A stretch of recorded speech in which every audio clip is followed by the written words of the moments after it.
السلام السلام علیکم، بسم علیکم، اللہ بسم الرحمن اللہ الرحیم۔ الرحمن الرحیم۔ یہ دعا یہ تاجدار دعا اہل تاجدار سنت اہل سجادہ سجادہ اعلیٰ اعلیٰ حضرت حضرت آقائے نعمت آقائے حضرت نعمت سیدی حضرت سیدی الحاج علامہ الحاج محمد علامہ مصطفیٰ محمد رضا مصطفیٰ قادری رضا قادری رضوی نوری رضوی سرکار نوری مفتی سرکار اعظم ہند مفتی علیہ اعظم ہند رحمت علیہ الرضوان رحمت الرضوان بریلی شریف نے بریلی تقسیم شریف نے تقسیم ہند ہند یعنی کہ جب یعنی کہ جب ہندوستان کا ہندوستان کا پارٹیشن ہوا تھا پارٹیشن ہوا تھا پاکستان اور پاکستان اور ہندوستان کا ہندوستان کے کا موقع پر اسی طرح سایہ فرمائی تھی، جو آج بھی وہ مفید ہے۔ یہ کتاب لکھنے والے احمد عمر دوسا حسمتی ہے۔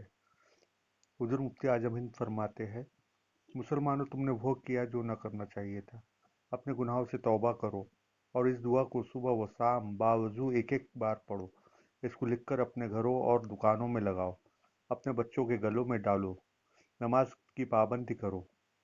انشاءاللہ تعالی تمام آفت ارضی و سماوی ہر قسم کے اغیار کے حملوں سے محفوظی، ہر ظاہری و باطنی بلا کا رد ہوگا اور ذلت و پستی سے بچتے رہو گے۔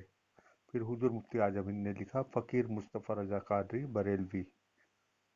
عمل بے نظیر کیا ہے؟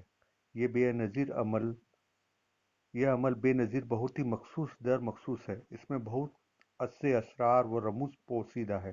بزرگوں سے سینہ بسینہ یہ عمل چلا آ رہا ہے۔ ہندوستان کے بٹوارے کے بعد قبرستان بن گیا تھا۔ ظلم و ستم کے بازار ایسے گرم ہوئے کہ ہر طرف اندھیرا ہی اندھیرا چھا گیا۔ کوئی کسی کا پرسان حال نہ تھا۔ حشر کا سا سما تھا۔ جس کو معاون و مددگار سمجھا جاتا تھا، وہی اسے ذبح کر ڈالتا۔ گرج محافظ ہی ڈاکو بن گئے تھے۔ شہر کے شہر، بستیاں کی بستیاں ویران ہوتی جا رہی تھی۔ اضلاع کے اضلاع سولوں کی لپیٹ میں آ گئے۔ لوگوں نے گھر بار، کاروبار، دولت سب چھوڑ کر بھاگنا شروع کر دیا تھا۔ یہاں تک کہ دردناک عالم پیدا ہو گیا تھا کہ بیوی بچوں کو بھی ایک دوسرے کی خبر نہ تھی۔ عورتوں کی گود سے بچہ چھین کر سامنے ہی ذبح کر دیا جاتا، پستانیں کاٹ دی جاتی۔ ریل میں مسلمان زندہ بیٹھتا مردہ ملتا۔ گرج خون کی ندیاں بہہ رہی تھی۔ انسانی خون سے ہولی کھیلی جا رہی تھی۔ عورتوں کو غیروں نے اپنے گھروں میں لونڈیوں سے بدتر بنا کر رکھا تھا۔ لوگوں نے اپنا نام اور لباس تک بدل دیا تھا۔ یہ سب دل ہو منظر بریلی کے تاجدار سرکار مفتی اعظم ہند علیہ رحمت الرضوان سے دیکھا نہ گیا۔ چنانچہ اسی عالم میں آنسوؤں کی روانی کے ساتھ اس عمل بے نظیر کو تحریر کیا اور فرمایا، بھگوڑے بھاگے نہیں، مساجد و مزارات، دولت و جائیداد دوسروں کے سپرد نہ کرو، اپنے گناہوں سے توبہ کرو، نماز کی پابندی کرو، اللہ پر بھروسہ کرو اور اس کو لکھ کر اپنے بچوں کے گلے میں ڈالو، دکانوں مکانوں میں لکھ کر لگا دو اور صبح و شام اس کا ورد کرو۔ انشاءاللہ تعالی آفات سے عارضی و سماوی ہر قسم کے اغیار کے حملوں سے محفوظی، ہر ظاہری و باطنی بلاؤں کا رد ہوگا اور ہر ذلت و پستی سے بچتے رہو گے۔ حضور مفتی اعظم ہند کا مذکورہ بالا لاہے عمل ملک کے جس جس گوشے میں پہنچا، نہایت برق رفتاری کے ساتھ اثر انداز ہوا۔ بھولی ہوئی غافل قوم ایک دم خواب غفلت سے بیدار ہوئی۔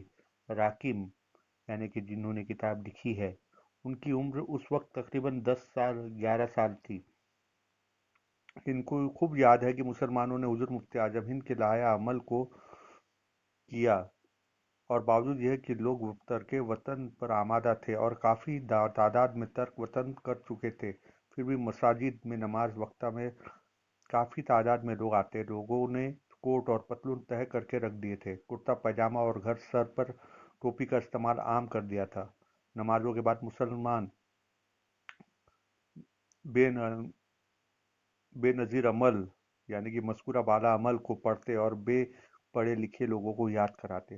مساجد میں نماز پڑھنے والوں کی تعداد اتنی زیادہ ہو گئی تھی کہ آزادی وطن سے پہلے اتنے نماز پڑھنے والے پانچوں وقتوں کی نماز میں نظر نہ آتے تھے۔ ہر طرف اسلامی ماحول نظر آتا تھا۔ لوگ اللہ اللہ کرتے نظر آتے۔ لوگوں نے ریڈیو اخبار پڑھنا عموماً ترک کر دیا۔ جو اخبار بین تھے وہ بہت مختصر اخبار پڑھ لیتے۔ زیادہ وقت اپنا عمل مذکورہ یعنی بے نظیر عمل کو پڑھنے میں ہی صرف ہوتا۔ مسلمانوں میں عجیب قسم کا جوش و خروش پیدا ہو گیا تھا۔ وہ دنیا کے تمام سہاروں سے بے نیاز ہو گئے، صرف اللہ اور اس کے محبوب حضور صلی اللہ علیہ وسلم کی حمایت اور نصرت کے طالب ہو گئے تھے۔ مسلمانوں میں مذہبی ماحول بن جانے کے باعث اخوت اسلامی کا وافر جذبہ پیدا ہو گیا تھا۔